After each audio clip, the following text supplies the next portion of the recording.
بسم اللہ الرحمن الرحیم۔ السلام علیکم۔ میں آپ سے مخاطب ہوں نشاد احمد، اردو لیکچرر۔ ہم نے پچھلے لیکچر میں احمد ندیم قاسمی کی غزل نمبر 2 کا پہلا حصہ وہ پڑھا تھا۔ آج ہم اسی غزل کا دوم حصہ پڑھیں گے۔ شعر دیکھیے جی کہ موت سے کس کو مفر ہے مگر انسانوں کو، موت سے کس کو مفر ہے مگر انسانوں کو، پہلے جینے کا سلیقہ تو سکھایا جائے۔ مفر ہے، انکار ہے، جینے کا سلیقہ، جینے کا انداز، جینے کا طریقہ، جینے کا شعور۔ مفہوم یوں بنے گا، موت سے کسی کو بھی انکار نہیں، لیکن مسئلہ یہ ہے کہ انسانوں کو زندگی گزارنے کا طریقہ سمجھایا جائے۔ تشریح میں دیکھتے ہیں جی کہ شاعر اس شعر میں کیا کہنا چاہتے ہیں، اس کا پس منظر کیا ہے۔ زندگی اور موت کی بات ہو رہی ہے کہ موت سے پہلے جینا کیسے ہے، زندگی کیسے گزارنی ہے، زندگی کے کیا طریقے ہیں۔ اب یہاں پہ پہلے ہم موت کا ذکر اور زندگی کا دونوں کا اکٹھا کریں گے کہ موت سے واقعتاً کوئی انکار نہیں کر سکتا، کیونکہ مرنا جو ہے ہر ذی روح نے ہے، کل نفس ذائقۃ الموت، ہر ذی روح نے موت کا مزہ چکھنا ہے۔ کوئی جلد مر رہا ہے تو کوئی بعد میں۔ تو اسی طرح کوئی شخص، کوئی انسان موت کا انکاری نہیں ہے، موت نے آخر آنا ہے، اس کا تو ایک دن مقرر ہے۔ شاعر کہتا ہے کہ یہ تو بات حقیقت ہے، یہ تو بات واضح ہے نا، اس سے تو کوئی انکار نہیں کر سکتا، لیکن اس سے پہلے زندگی کیسے گزارنی ہے، جینا کیسے۔ وہ کہتا ہے یہاں پہ کہ انسان جو ہے وہ اصل میں خدا کے جو بندے ہیں، اللہ تعالیٰ نے جو انسان تخلیق کیے ہیں، ان کے کام آنا اصل زندگی ہے۔ دوسروں کے لیے اپنے آپ کو وقف کرنا عبادت ٹھہرتا ہے۔ زمین والوں کے ساتھ مہربانی کرنے سے آسمان والا مہربان ہو جاتا ہے۔ اس لیے شاعر اس ضرورت کو محسوس کر کے ہمیں یہ احساس دلا رہے ہیں کہ لوگوں کو بتایا جائے کہ کیسے جینا ہے، لوگوں کے ساتھ سلوک کیسے کرنا ہے۔ اس بارے میں نبی اکرم صلی اللہ علیہ وآلہ وسلم کی حدیث مبارکہ ہے، ان کا فرمان ہے کہ بہترین انسان کس کو قرار دیا ہے کہ تم میں سے بہتر وہ ہے جو لوگوں کے لیے اچھا ہے، جس کے اخلاق اچھے ہیں۔ انسانوں کے ساتھ ہمدردی سے پیش آنا ہی انسانیت کی معراج ہے۔ دوسروں کے دکھ درد کو اپنا دکھ درد جاننا ہی انسانیت ہے۔ اصل میں ہمیں شاعر زندگی بسر کرنے کا ہنر سکھا رہے ہیں۔ دنیا میں کھانا پینا ہی زندگی نہیں ہے، عیش و عشرت زندگی نہیں ہے۔ زندگی تو دوسروں کے کام آنے کا نام ہے۔ ظلم کے خلاف آواز اٹھانا زندگی ہے، غریبوں کے ساتھ ہمدردی سے پیش آنا زندگی ہے۔ اب زندگی کے بارے میں دیکھیے کہ شاعر جی کہنا چاہتا ہے کہ عقل مندی کا تقاضا یہی ہے کہ موت کی آغوش میں جانے سے پہلے انسان کو اپنی زندگی کا مکمل شعور حاصل ہو جانا چاہیے، اسے اپنی تخلیق کے مقصد سے واقف ہونا چاہیے۔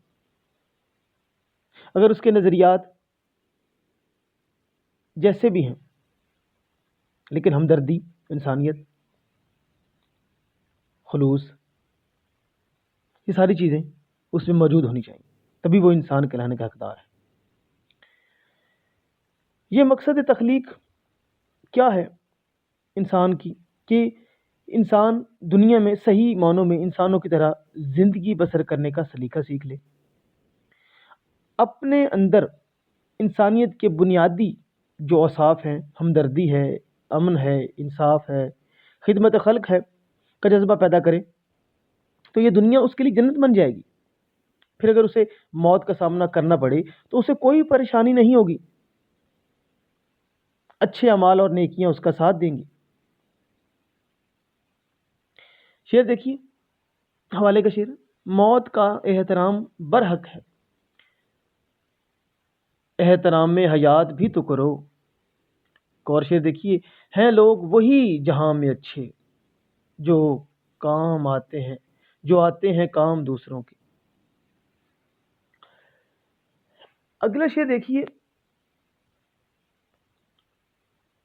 حکم ہے سچ بھی کرینے سے کہا جائے ندیم، حکم ہے سچ بھی کرینے سے کہا جائے ندیم، زخم کو زخم نہیں پھول بتایا جائے۔ کرینہ سلیقہ ہوتا ہے، طریقہ، زخم کو زخم کہنا، بات کو ہو بہو کہہ دینا، پھول بتانا، سلیقے سے کرنا بات کو۔ تو مفہوم کو یوں بنے گا، مجھے یہ بتایا گیا ہے کہ سچ کو سلیقے سے کہا جائے اور زخم کو زخم کی بجائے پھول بولا جائے۔ تو یہاں پہ شاعر جو ہیں وہ یہ کہنا چاہتے ہیں کہ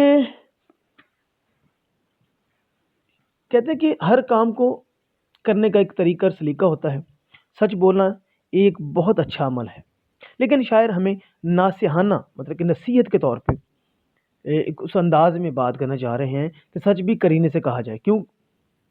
کیونکہ بعض اوقات موقع کی مناسبت سے سچ بول دیتے ہیں ہم، لیکن وہ فائدے کی بجائے نقصان دے جاتا ہے۔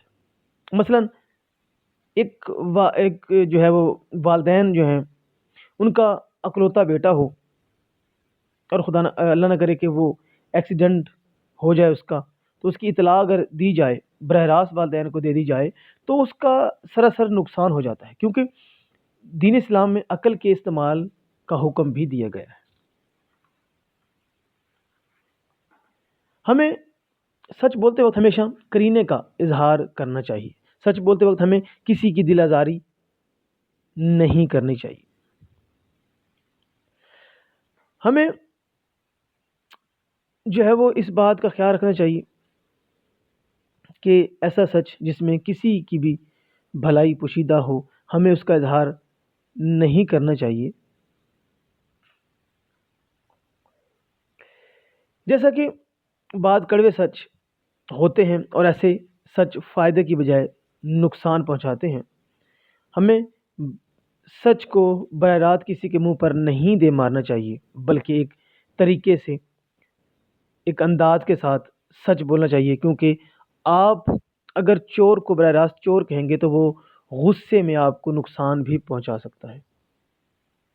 اس لیے شاعر جو ہے یہاں پہ یہ کہنا چاہتے ہیں کہ ہمیں ایک یہ کہہ لیں کہ جو سچ جو ہے موقع کی مناسبت سے بولنا چاہیے، سچ جو ہے بولتے وقت ہمیں سمجھداری اور ہوش مندی کا مظاہرہ کرنا ہوگا، اسی میں ہماری بہتری پوشیدہ ہے۔ ہمیں سچ کو کرینے سے بولنا ہوگا، سچ جو ہے وہ سوچ سمجھ کر بولنا ہی ہماری عقل مندی ہے۔ بغیر سوچے ایسا سچ بولنے سے ہمیں احتیاط کرنا چاہیے جس سے کسی کی دل آزاری ہونے کا خدشہ ہو۔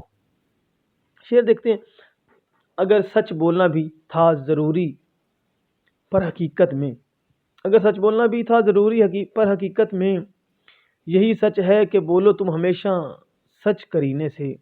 اور یہ دیکھیے، ایک پتھر جو دست یار میں تھا، پھول بننے کے انتظار میں ہے۔ تو بچوں، آج ہماری جو غزل ہے احمد ندیم قاسمی کی، وہ مکمل ہوتی ہے۔ اگلے لیکچر میں پھر ملتے ہیں۔ والسلام۔